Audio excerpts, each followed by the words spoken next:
Assalamualaikum warahmatullahi wabarakatuh. Kembali lagi untuk limit fungsi trigonometri yang kedua, yaitu menyelesaikan limit fungsi trigonometri, di mana di sini adalah lebih lanjutnya untuk matematika peminatan di kelas 12. Oke, kita lanjutkan.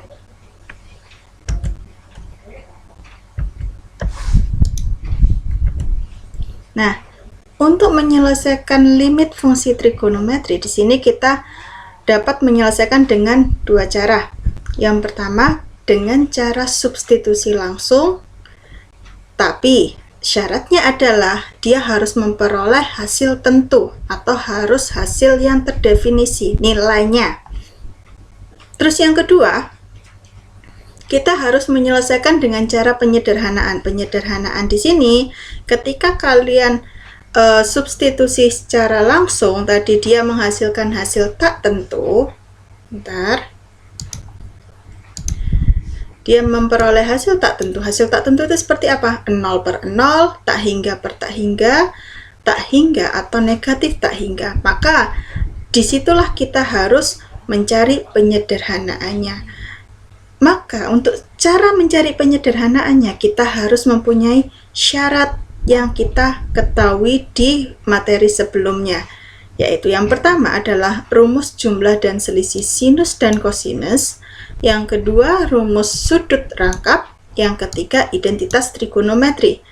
Ya, jadi ini harus kalian pahami lagi, kalian buka lagi materi yang sebelumnya di kelas 11. Atau saya tampilkan di sini, kalian bisa lihat. Oke? Nah, di sini untuk materi prasyaratnya, tadi kan saya sudah bilang, untuk rumus jumlah dan selisih sinus dan kosinus, di sini ada sin A ditambah sin B itu sama dengan 2 sin setengah A tambah B dikali cos setengah A dikurangi B. Oke, untuk sin A dikurangi sin B yaitu menjadi 2 kali cos setengah A ditambah B dikali sin setengah A dikurangi B. Untuk kosinus gimana? Berarti kosinus A ditambah kosinus B itu sama dengan 2 kali cos setengah A ditambah B dikali cos setengah A dikurangi B. Untuk kosinus A dikurangi kosinus B itu sama dengan 2 kali sin setengah A ditambah B dikali sin setengah A dikurangi B. Ini harus dicatat kembali. Kemudian yang kedua yaitu rumus sudut rangkap. Rumus sudut rangkap di sini kita ada beberapa macam. Ada beberapa yang bisa kalian kembangkan sendiri, itu ada. Di sini saya ambil yang sering muncul ya. Yang pertama sin 2A itu sama dengan 2 kali sin A kali cos A. Untuk cos 2A ini punya beberapa macam. Yang pertama adalah cos kuadrat A dikurangi sin kuadrat A. Atau yang kedua yaitu 1 dikurangi 2 kali sin kuadrat A. Yang ketiga 2 kali cos kuadrat A dikurangi 1. Yang keempat itu kalian bisa jabarkan yaitu kurung buka cos A dikali sin A dikurangi sin A dikali cos A ditambah sin A. Lalu karena tadi ada sin, cos, maka sekarang yang tan 2A itu berarti 2 tan A dibagi dengan 1 dikurangi tan kuadrat A. Nah, di sini ini untuk rumus sudut rangkap, kalian catat kembali sebagai bahan acuan kalau kalian tidak ingin mencari di kelas 11. Kemudian ada lagi yaitu identitas trigonometri. Identitas trigonometri di sini berarti dia menghasilkan nilai 1. Seperti ini, sin kuadrat A ditambah cos kuadrat A itu sama dengan 1. Ini yang pertama. Kemudian yang kedua, 1 ditambah tangen kuadrat A dikurangi sekant kuadrat A. Yang ketiga, 1 ditambah kotan kuadrat A dikali cos sekant kuadrat A. Yang keempat, kalau kita punya biasanya yaitu tangen A itu sama dengan sin A per cos A. Ini harus dicatat juga karena nanti akan sering keluar. Oke. Kita lanjutkan untuk yang berikutnya. Nah, bagaimana kita menyelesaikan dengan cara substitusi? Nah, tadi cara substitusi berarti kita harus memperoleh hasil tentu atau hasil yang terdefinisi. Terdefinisi berarti nilainya yang ada, bukan 0 per 0, tak hingga per tak hingga, atau negatif tak hingga. Oke, di sini kita lihat ada dua contoh. Contoh yang pertama, ketika kita punya limit X mendekati P, cos kurung buka X ditambah sin X. Ini kita bisa substitusikan langsung. P di sini adalah 180 ya. Ingat, P, kalau kita punya P itu berarti 180 derajat. Jadi di sini kita masukkan cos setiap nilai X-nya. Ini kamu ganti dengan P, berarti cos kurung buka P ditambah sin P. Nah, untuk ini sin P ini kita cari sin P, sin 180 itu nilainya berapa? Sin 180 nilainya 0, berarti cos P ditambah 0, P ditambah 0 yaitu 0, tetap P, maaf, tetap P. Jadi di sini cos P adalah cos 180, atau kita bisa tulis cos 180. Maka cos 180 derajat adalah negatif 1. Oke, di sini. Kalau dia menghasilkan negatif 1, berarti kan dia bukan nilai tak tentu. Dia nilainya tentu, alias terdefinisi. Jadi tahu nilai aslinya. Terus yang kedua, untuk limit X mendekati 0, di sini cos X dibagi dengan sin X ditambah cos X. Kita masukkan nilai 0-nya. Setiap nilai X-nya kamu ganti dengan nilai 0. Maka di sini menghasilkan cos 0 dibagi dengan sin 0 ditambah cos 0. Cos 0 sendiri adalah 1, sin 0, 0, cos 0, 1. Jadi 1 dibagi 1 sama dengan 1. Ini gimana ingatnya? Berarti ini adalah tabel istimewa. Tabel sudut istimewa. Itu kalian harus ingat. 0, 30, 45, 60, 90 itu kalian harus ingat. Oke. Kita lanjutkan yang kedua.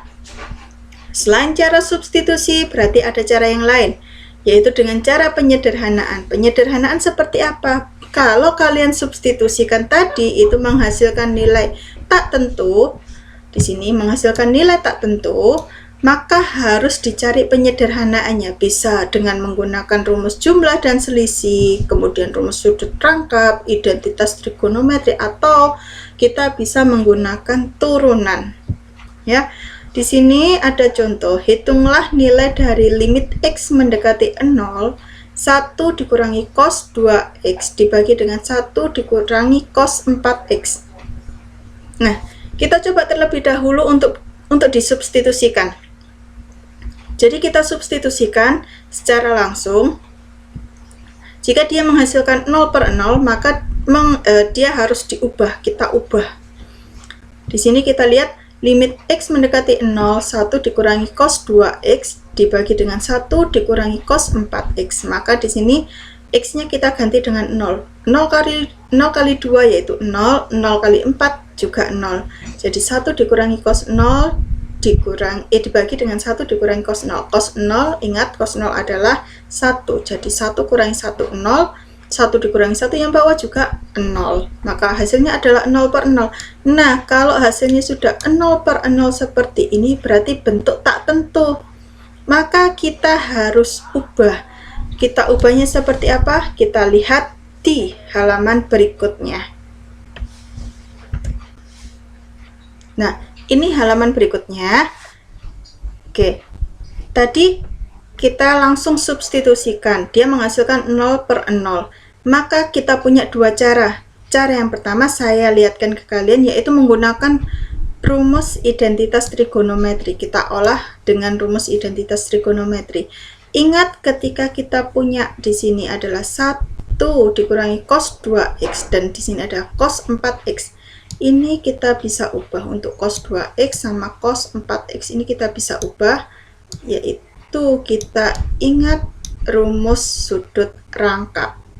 Maka dia menjadi 1 sama dengan limit X mendekati 0, 1 dikurangi, nah di sini 1 dikurangi 2 kali sin kuadrat, karena di sini angkanya 2, maka di sini setengahnya yaitu 1. Ini 1 ya. Kemudian dibagi dengan 1 dikurangi 2 kali sin kuadrat, karena di sini 4, maka dia menghasilkan angka 2x ya. 1 dikurangi 1 dikurangi 1 dikurangi 1, hasilnya 0. Jadi di sini kita punya limit X dikurangi X mendekati 0, maaf, berarti menjadi 2 kali sin kuadrat X dibagi dengan 2 kali sin kuadrat 2x. Ini kita ingat lagi yang seperti tadi, rumusnya untuk limit sin dan tangen, maka dia menjadi limit X mendekati 0, 2 kali sin X dikali sin X, kita jabarkan, kemudian dibagi dengan 2 kali sin 2x dikali sin 2x. Ingat tadi limit X mendekati 0, sin A X per sin BX itu menghasilkan A per B. Karena di sini 1, di sini 2, di sini juga 1, di sini 2, maka dia menghasilkan 2 kali 1 kali 1 dibagi dengan 2 kali 2 kali 2. Dia menghasilkan 1 per 4. Di sini kita bisa gunakan untuk cara yang kedua dengan menggunakan rumus turunan. Ya, saya ingatkan di sini rumus turunan seperti apa. Kalian ingat lagi rumus turunan.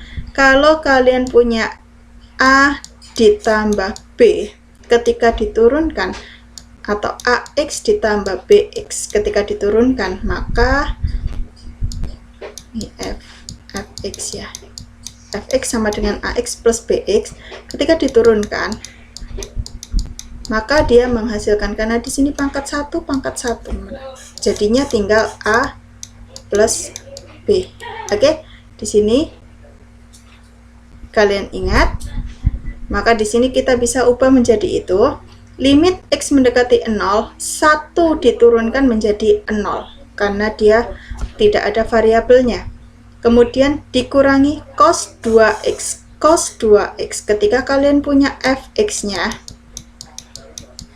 itu sama dengan cos AX gitu aja. Cos AX, maka ketika diturunkan dia menjadi negatif A, pindah ke depan berarti negatif 2 sin A atau negatif A sin AX ya. Jadi A nya ini kita pindah ke depan, maka dia menghasilkan ini. Kalau di sini 2, maka di sini 2. Jadinya limit X mendekati 0, 0 dikurangi 2 dikali negatif sin 2x dibagi dengan 0 dikurangi 4 kali negatif sin 4x. Maka di sini kita bisa ubah, karena ini 0, 0, kemudian negatif kalikan negatif berarti positif, negatif kali negatif positif, maka dia menjadi limit X mendekati 0, 2 kali sin 2x dibagi dengan 4 sin 4x sama dengan 2 kali 2 dibagi 4 kali 4 sama dengan 1 per 4. Jadi kalian bisa menggunakan cara dengan rumus identitas atau dijabarkan dengan rumus yang ada tadi, atau dengan menggunakan turunan. Tapi kalau dengan menggunakan turunan berarti kalian harus mengingat konsep turunan terlebih dahulu ya. Di sini jadi kalian tadi ada beberapa materi yang harus mengulang lagi di materi sebelumnya, yaitu bisa tentang perkalian sekawan, akar, pangkat, dan juga aljabar kalian, pemfaktoran tadi. Oke, kalian pelajari lagi di rumah, kalian ingat-ingat lagi gimana caranya. Kalian bisa buka-buka materi sebelumnya, kalian catat kembali, diulas kembali. Kalau tidak bisa, boleh bertanya kepada guru. Oke, untuk sekian nanti saya kirimkan untuk tugasnya. Sekian, terima kasih. Wassalamualaikum warahmatullahi wabarakatuh. Bye bye.